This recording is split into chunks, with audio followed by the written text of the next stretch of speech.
So the NFL preseason is underway, and what that basically means is the MLB postseason is right around the corner. So I'm super excited for that. But let's backtrack to football for a sec.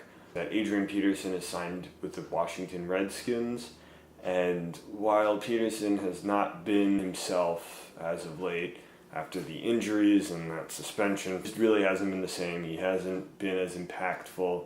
So I don't know if he's going to be the number one running back on the team, but he might be a good option as a third down back or a goal line running back to maybe sort of give the offense its little bit of push that it needs to sort of keep going as Washington sort of not only rebuilds its actual team and franchise, but also the name itself.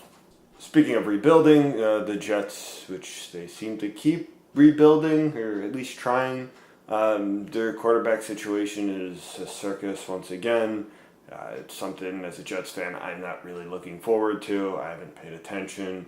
Right now, I guess rooting for Teddy Bridgewater, because why not? Now, back to baseball. We have the Chicago White Sox, the Baltimore Orioles, and the Kansas City Royals all on pace for 100 lost seasons. And that's just not good for baseball, especially when you only have two teams on pace for 100 wins in the Yankees and the Red Sox.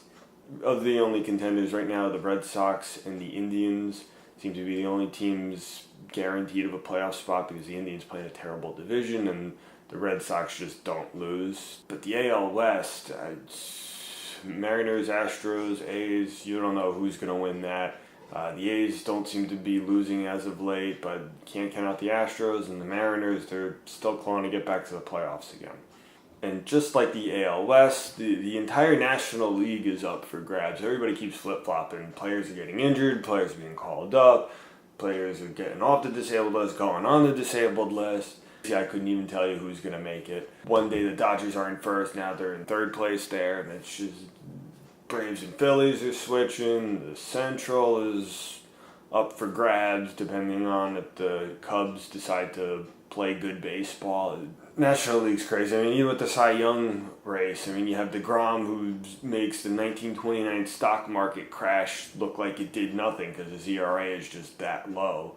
But then you have Max Scherzer of the Nationals, who's leading or in the top three for almost every major pitching category.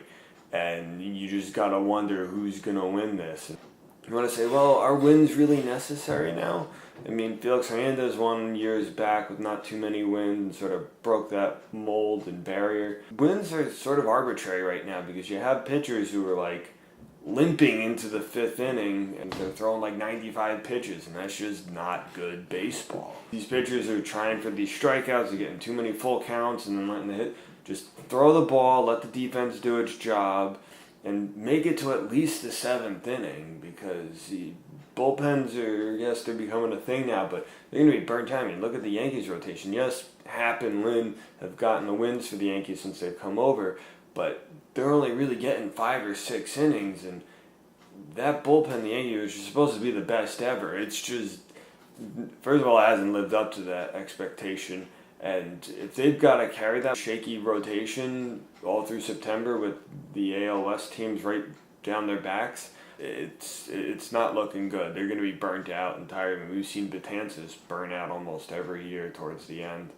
Yes, pitching wins championships, but from the Yankees' perspective right now, they really don't have their hitting. I mean, yes, players are filling in as they need to, but like they're missing some key players throughout the entire season. I mean, I know Sanchez wasn't much help to begin with throughout this season with some really shoddy defense and inconsistent hitting, but missing Aaron Judge in that lineup, I mean, it's going to be tough. And even losing Didi, it's going to be tough too. But I mean, hey, on the bright side, Ronald Torreyes, he hasn't missed a beat since he's been called back up to the majors since his stint in the minors because there wasn't enough room at one point. So I guess props to Torreyes, and hopefully he keeps it going. All right, I'll see you next week.